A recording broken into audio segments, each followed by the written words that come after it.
and welcome to today's video. Welcome to Bookmas Day 12.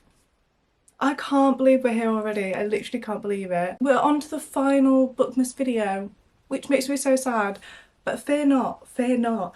I do have another video coming before Christmas, so it's not the last time that you're going to see me. But as far as Bookmas videos, this is the last and final one, which I'm so sad about, but I really hope that you've enjoyed it up until now. Today, we're going to go through 25 books that I really want to read in 2025. So I've picked out 25 books, and these 25 books are either ones that are already on my physical TBR that you've probably seen many a time, but I just haven't got around to reading yet, and I'd really like to prioritise in the coming year. Or they're books that are kind of like on my wish list TBR, ones that I don't own yet but they're already out and they're just very much on my radar and I really would like to get them at some point during next year and read them next year. So none of these are new releases that are coming in 2025. You'll have to just stay tuned for that. Because when I tell you there are so many amazing new releases coming next year that I'm so excited about, so excited. But you'll have to wait for that video because that's going to be a separate one. But these are just going to be 25 books that I either already own or that are already published that I would really like to read in 2025. I've kind of split it half and half, so we've got 13 books from my physical TBR and then 12 books that I don't actually own but are already published and that I would really like to get at some point next year. I'm going to start off with the books that I already own. I'm kind of going to go through these ones a little bit quicker just because I feel like I've talked about these ones a lot because they've been on my TBR for a while. So let's just get started. The first two are actually the last two in a series that I was reading this year and I just didn't get around to finishing, and that's the Chestnut Springs series. So we have Reckless, and I think this is Theo's book. Yeah, so this one's Theo, who's a rowdy bull rider, and I think we saw the most of him in Flawless, which is book 1. And I believe that this is also with Winter, who is Summer's sister, who is also from Flawless. So that's really exciting. That dynamic should be really interesting. And then we have Hopeless, which is the last one, I think. I want to say it's the last one. And this one follows Beau, who is, I think, the last brother of the Eaton brothers. And this is finally his book, so that's exciting. He's a military hero, and I don't actually know who the love interest is in this one. So that should be exciting to find out. But these are two that I would really love to read and I'd love to finish this Chestnut Springs series. Next we have The Inheritance Games by Jennifer Lynn Barnes. This is definitely one that is more near the top of my priority list because I've been so excited to start this series. Ever since finishing The Naturals, which you guys know I absolutely loved, I've been really looking forward to starting this one and getting into another Jennifer Lynn Barnes series. I believe it's about a girl who gets an inheritance and she moves into this big mansion, and I think in order to win the inheritance she has to get involved in this deadly game type thing. Yeah, it says she is caught in a deadly game that everyone in the strange family is playing. Need I say more? And I feel like this is going to be different to anything else that I've read, so that's really exciting. I don't even know what genre it is. I know that it's YA, but I don't know, maybe it's like adventure, mystery type vibe. I don't know, but I'm excited. And then staying on track with a series that I'd really like to start in the new year, we have Dance of Thieves by Mary E. Pearson, which I really wanted to read by the end of 2024, but I just didn't get around to reading it, and that's okay, that's okay. I didn't want to rush it and try and fit it in before all the Christmas books and the Christmas reading, so I decided to wait, decided to leave it. But 2025, this is going to be read. I don't actually know that much about the plot of this one, and I kind of want to keep it that way because I kind of want to go in not really knowing much. I've just heard really great things about it. I know that it's a YA romancy, a bit of a cat and mouse game situation, enemies to lovers, that type of thing, and I'm really excited to get into a new fantasy world. And then we have Mile High, which I know is still on my TBR. I just didn't get around to it, but I do really want to. I keep seeing amazing things about the other books in this series, not specifically this one, but I do really want to read this one and see what it's like. So this one is sports romance. We have a hockey player and a flight attendant, and I think it's like a hate to love type thing, and I'm really excited to get into another interconnected standalone series, and I'm really hoping that I'm gonna love this one. And then, don't freak out, okay? Don't freak out. I would really love to read one of the next two books next year. I'm not promising both, but one of them, whichever one I'm feeling with, that I'm vibing with at the time. But I would really love to try either ACOTAR or Throne of Glass. I know. Both of these books you've probably heard of before. I just haven't got around to reading them. I haven't. These are actually my mum's books, so I technically don't even own them. But I would absolutely love to read one of these. I'd love to see what the Sarah J Maas world is like, what her writing is like, and what all the hype is about, because both of these series I literally hear everybody talking about. So I would love to try one of these two, see what the hype is all about. And then we have After the Fire by Charlotte Rickson. I read The One That Got Away by Charlotte Rickson this year and absolutely loved it. It was such a surprise read for me. I think I rated it like 4.5, something like that. I just really, really liked it. I liked how it was kind of like a deeper romance. I really like romances that are spread over a lot of years and you can like see how they've changed. You get to see how they've met, you get to see where they are now. And The One That Got Away was one of those types of romances. And I think this is kind of similar. It follows Beth and Nick and they met at university and they've basically been circling in and out of each other's lives since then, and I think it's set across 14 years of them knowing each other. And from what I'm gathering from the back of this, they basically both went through something quite tragic and it's about how they're dealing with it and I think how they're like being there for each other. And it's a romance as well, but like I said, a bit of a deeper romance with also a bit of a mystery in there as well, which we love, and I'm really excited to see what this one's like. Then we have After I Do by Taylor Jenkins Reid. I read Seven Husbands of Evelyn Hugo. That's the only Taylor Jenkins Reid book that I've read, I think. Yeah, I think so. I read that right at the start of when I first got into reading, so it must have been like 2 years ago maybe. And ever since then, I've really been wanting to read another Taylor Jenkins Reid book because I really, really liked Seven Husbands. I like the way she tells the story. And also I hear nothing but amazing things about her other books. So I actually have 2 on my list. Let me get the other one. We have After I Do, which is one that I don't hear that much about, but I thought the back of this sounded really interesting. It basically follows Lauren and Ryan, who met and fell in love in college, and it follows them a decade later when their marriage reaches a breaking point. And I think they decided to like live apart for a bit and go their separate ways. And it's about them kind of working out what they want and working out if they can be together or not. That's the first Taylor Jenkins Reid book that I really want to read. And then we have Daisy Jones and the Six. I actually started watching the show for this and then I stopped because I really wanted to read the book. And this one is all in like interview form, which is so interesting. And I don't think I've read a book that's like that yet. I've read books with transcripts in them, like along with normal writing, but not one that's all interview, which this one looks like it is, which I think should be such an interesting read. And this is one of the ones like Seven Husbands that I've literally heard people raving about, so I would really like to give this one a go. Next we have Every Move You Make by C.L. Taylor. This one is a newer one on my TBR and it's basically like a stalker thriller type thing, and I don't think I've actually read any thrillers where there's like a stalker in that sense. This one gives me Pretty Little Liars vibes, just in the fact that it's a group of people that are brought together and they become friends because they're all being stalked and they have to work together to basically find out who the stalker is. And I absolutely love PLL and I'm really hoping that this has a similar vibe to that. But we'll see. And then we have Murder in the Family by Cara Hunter. The reason that I've been putting this one off is because I really want to actually sit down and properly do it, because it's one of those where you're reading along with it but you're actually trying to work out who's done it as well, and I think you're trying to work it out before you read it, if that makes sense. And there's so much to take in this book because there's like pictures and transcripts and little newspaper articles. Like there's so much going on in here and I really want to sit down and do it properly. But I would absolutely love to get around to this next year. It looks so fun. Can't wait. Can't wait for that. And then we have Dark Matter by Blake Crouch, which I have been so excited to read. This is more of a sci-fi type thriller, and I think this is like a multiverse type situation where we follow Jason, who wakes up one day and his life is not the one that he knows. And I'm also really excited to read the book and then watch the show as well, because I feel like the show for this is going to be really good. Even though I haven't read the book yet, I just get that vibe. But I really wanted to read the book before I watch the show. And then last but not least, out of the books that I already have on my physical TBR, we have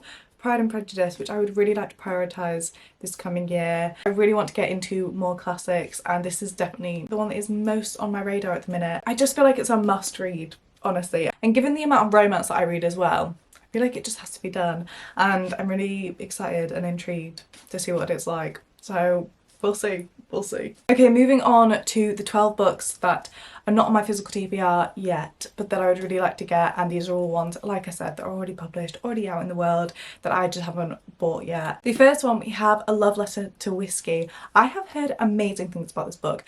I do think it's quite long, which intimidates me, but I've heard honestly nothing but amazing things. Some people compare it to Magnolia Parks type vibe. I think more the relationship between Magnolia and BJ rather than like the vibe of that world. But this one is a story set over 10 years and it's about two people that are basically obsessed with each other but they can't work out how to be together. It's kind of like a right person, wrong time situation. And when I was reading the summary for this one, it said that it was a story full of almost and could have beens, which makes me so excited. I just love romances like that. And this gives me the impression that they're basically like soulmates, but they can't work it out, which the soulmate trope is one of my all-time favourite tropes, so that really excites me. Next we have The Prison Healer by Lynette Noni. This one is a YA fantasy, and I believe we're following a 17-year-old girl who works as a healer in a death prison, and she ends up being entered into these trials which have like elemental challenges, which is so exciting to me because I love anything to do with the elements. Anything like Avatar, if anybody's seen that show, where they're up against like air, fire, water, earth. It just sounds like it's going to be right up my street, and I'm really excited to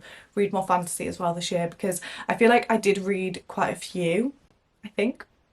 But I would really like to prioritise the fantasy genre a bit more this year as well. Next we have Hidden Pictures, which is a thriller that has been on my TBR for so long, and every time I go into Waterstones I literally just can't get my hands on it. It's always sold out, but it's a book that I hear nothing but amazing things about.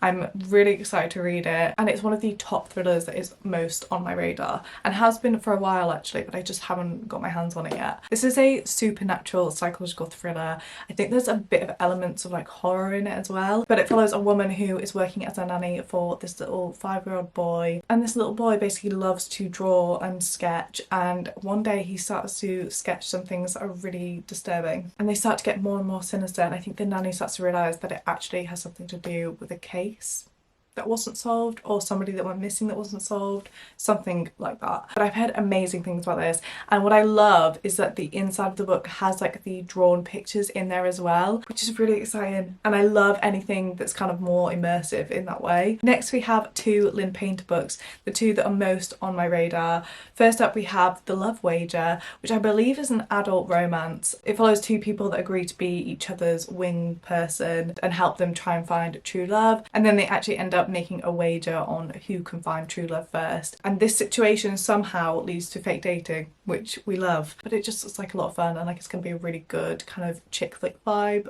rom-com. And then the other Lynn Painter is Nothing Like the Movies, which is the second book to Better Than the Movies, and I just haven't got around to reading this yet or buying it, but I'm really excited to see how Wes and Liz's story continues. This one I believe is set a few months after Better Than the Movies, and I think we follow them at college, but things are looking quite different than they did at the end of Better Than the Movies, because from what I was gathering when I was reading the summary, they aren't actually together, and Wes basically has to win Liz back, which, how did we get here?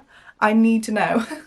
And then we have the Heartstopper series. I've been really wanting to get into this series for a while. It basically follows Charlie and Nick, who meet at an all-boys grammar school, and we basically follow them kind of forming a friendship, potentially leading into something more, and I think they're quite opposites attract kind of vibe. And this is a YA graphic novel series, and I've honestly heard nothing but amazing things about the series and also the show, and I really want to read the series before I watch the show, and I just feel like this is going to be such a cute, heartwarming story between them. Next we have Frida McFadden, which honestly I'm surprised I haven't read them by now, but there's a few that are kind of most on my radar. I really want to read some of her earlier books. The one that is probably most on my radar right now, which I say that lightly because I feel like this changes all the time, especially with Miss Frida, but the one that's probably most on my radar is Brain Damage, and this one basically follows a dermatologist who has kind of like the perfect life until one day she gets shot, and it follows her basically recovering from this brain injury that she got because she was shot, and she realises that all the memories and all the kind of things to do with that fatal night are trapped in the side of her brain that this injury is in. So it basically follows her trying to remember and like piece together these puzzle pieces and work out what actually happened and who had attempted to kill her, which I just think that whole concept,